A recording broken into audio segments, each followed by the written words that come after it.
Session resumed. The Majority Floor Leader. Mr. Speaker, I move to recognize the Honorable Michael Tan, Defensor of the Party List Anak Kalusugan, to avail of the question of privilege. The distinguished gentleman from Anak Kalusugan Party List has 10 minutes. Please proceed. Thank you, Honorable Estrella, our presiding officers, Mr. Speaker, the Honorable Lawrence Defensor. Let me just quote Section 105 before I begin, Mr. Speaker. Questions of privilege.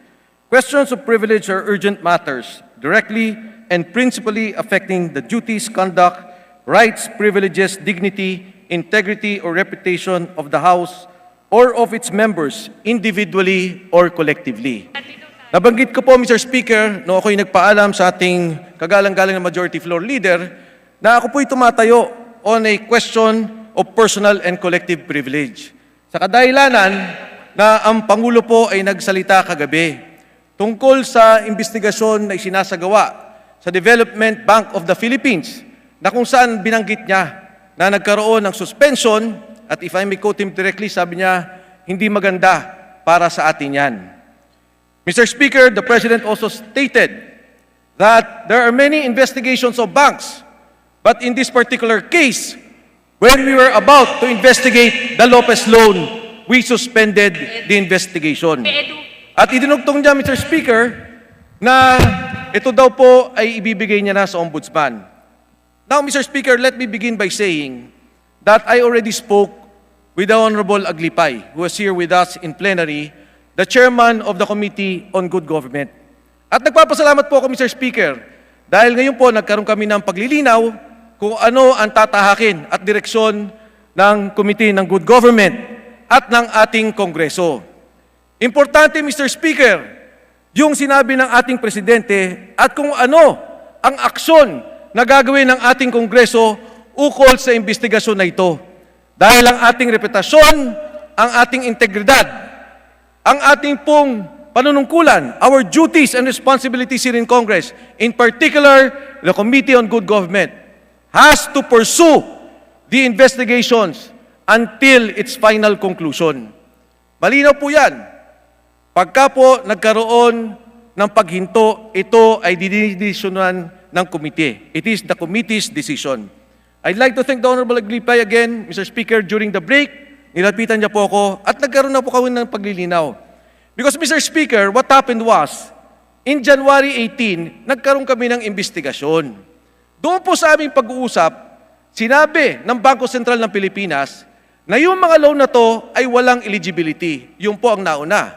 Ang pangalawa po, ang sinabi po nila ay walang mga dokumento at nawawala na daw. Ang hindi alam ng Development Bank of the Philippines, meron po tayong hawak na mga dokumento. Dahil ang issue po na ito ay lumabas na isang dekadang nakaraan. No less than the columnist Neil Cruz of the Philippine Daily Inquirer, God bless his soul, wrote about this issue of condoned loans of the ABS-CBN Lopez Group.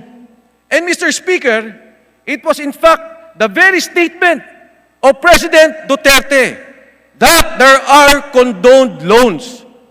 And during that hearing, Bangko Sentral ng Pilipinas was affirming that there were loans not given eligibility. Ngayon, Mr. Speaker, kung ito namang depensa nila sinasabi nila, na ito daw po ay pwede sila magbenta kahit hindi dumaan sa SPAV, dahil ito naman po daw ay tax incentive, lalo pong mas masama, dahil yung 9 bilyon na utang, ginawa po nilang 3 bilyon. Mr. Speaker, I see the face of the beautiful face of the Honorable Herrera. She requested me not to dwell on the issue, but I'm just stating a fact na meron pong patutunguhan ang isyong to. May mga dokumento at may mga ebidensya. At ang Pangulo na nga mismo, nagsabi 3 taong nakaraan, binanggit niya na to. Kagabi, nagalit na siya sa Kongreso. Bakit natin hinto at ibibigay sa Ombudsman? Ang tanong ko, Mr. Speaker, ano ang ating gagawin? Ang tanong ko sa liderato ng ating Kongreso, hindi ko na babanggitin ang pangalan. Dahil sabi ni Congressman Herrera, wag mo na sabihin ang pangalan ni Speaker Lord Velasco. Ano ang aksyon na ating gagawin tungkol sa investigasyon na ito? Mr. Speaker, Again, I thank the Honorable Aglipay. I understand there will be a hearing on the 17th. Sana po ay matapos natin to. Because, Mr. Speaker, in the end, ang talumpati ng ating Pangulo was on the vaccination. And he mentioned that the payment for vaccination will come from loans. Ito po ay panggagaling sa utang. At ang utang na yan, manggagaling sa DBP at sa World Bank. Ang pera po ng DBP ay pera ng taong bayan. Yan po ay pera ng gobyerno. At responsibilidad ng Kongresong to na hindi payagan maulit muli ang pagkawala ng pondong yan. Dahil yan po ay hindi natin pera, hindi perang pribado, kundi pera ng sambayanang Pilipino. Thank you, Mr. Speaker, and good afternoon to everyone. Thank you, distinguished gentleman from Anak Kalusugan Party List. The Majority Floor Leader. Mr. Speaker, Can I be recognized? Mr. Speaker, I move to recognize the Honorable Michael Aglipay. The gentleman, Representative Mike Aglipay, is hereby recognized. Please proceed. Mr. Speaker, thank you.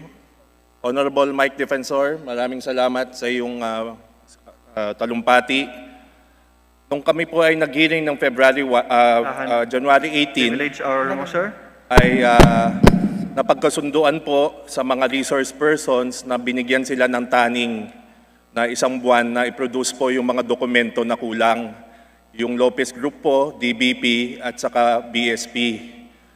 Yung taning po na yon ay sa Feb 18 pa, kaya ang hearing po natin ay sinuspend ko nung Feb 2. Nung Feb 3 po, natawagan po tayo ni Speaker and in-instructionan niya tayo, biski hindi pa Feb 18 is mag-hearing na. Yung utos po na yon nung Feb 3 ay sabi ko, Speaker, kailangan po kahit konting oras mabigyan natin kasi 15 years ago pa po itong mga papeles na to. So napagkusunduan pa namin nung Feb 3 and in-instructionan ko po yung COMSEC na i-prepare ang hearing sa Feb 17. So yun po ang napagkasunduan ng lahat at ito po ay pending sa Committee on Good Government and Public Accountability. Rest assured po ay hahanapin natin yung punot dulo nitong issue na to. Maraming salamat po. Thank you, distinguished gentleman from Diwa Party List. The Majority Floor Leader. Mr. Speaker, I move to recognize the Honorable Deputy Speaker, Bernadette Herrera. The distinguished Deputy Speaker is hereby recognized. Thank you, Mr. Speaker. I just like to react because my name was being mentioned. I was looking at the Honorable Defensor because this topic is already a topic in the committee already for deliberation. And hindi po tama that he's using the time here in plenary to discuss things that are up for investigation in the Committee on Good Government. Kaya ko po siya tinitignan para pigilan po siya dahil hindi po tama na dinidiscuss po natin ang bagay na to, ang subject matter na to. And he gave us his assurance earlier that he will not violate the rules of this floor of the plenary para po magkaroon ng due advantage doon sa kanyang posisyon. Kaya, Mr. Speaker, I just like to put that in record. That is the reason why I was looking at him, to prevent him from saying anything further regarding the subject matter that is already a topic in the Committee on Good Government. Thank you, Mr. Speaker. Mr. Speaker. The remarks of the distinguished lady Deputy Speaker is noted by the Chair. The Majority Floor Leader. Mr. Speaker. Mr. Speaker, The distinguished Deputy Speaker is hereby recognized. Please proceed. thank you, Mr. Speaker. We would like to be enlightened as to what is the purpose of these deliberations going on now on the floor, to take over the time that we would want to allot to tackle very important measures pending before this body. Ano po ba ang punot dulo nito? At ano po ba ang karapatan ni Congressman Defensor na tumayo upang questionin ang nangyayari sa committee? Nagbago na po ba tayo ng rules? He's mentioning a collective privilege. I do not feel belonging to that issue. That issue is not my concern, and I'd like to be dissociated from his position. And I'm questioning his citing collective privilege when this issue is a very personal one for him. Mabuti pa sinabi niya personal privilege, and I will respect that. Pero collective, I do not feel belonging to what is cited here. He is citing again his personal crusade against the ABS and the Lopez companies. Ako po'y nakadalo sa isang pulong na ginaganap base po sa kanilang reklamo, chaired by Congressman Mike Aglipay, and I listened to the deliberations and the opportunities given him to support their allegations. And I personally witnessed failure on their part to support their allegations with documents. And I support whatever action the chairman would take to handle these particular issues, because when one goes to any committee for an investigation, he should be ready with documents and not go on a fishing expedition requiring the banks, including the central bank, to bring the documents that they are required to present before the body, before the council, the committee.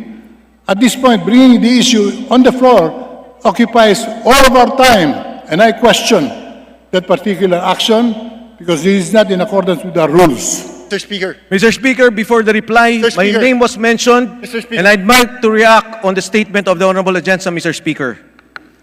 Mr. Speaker, if I may, I yield Chair part of my declares- time to the Honorable Atienza.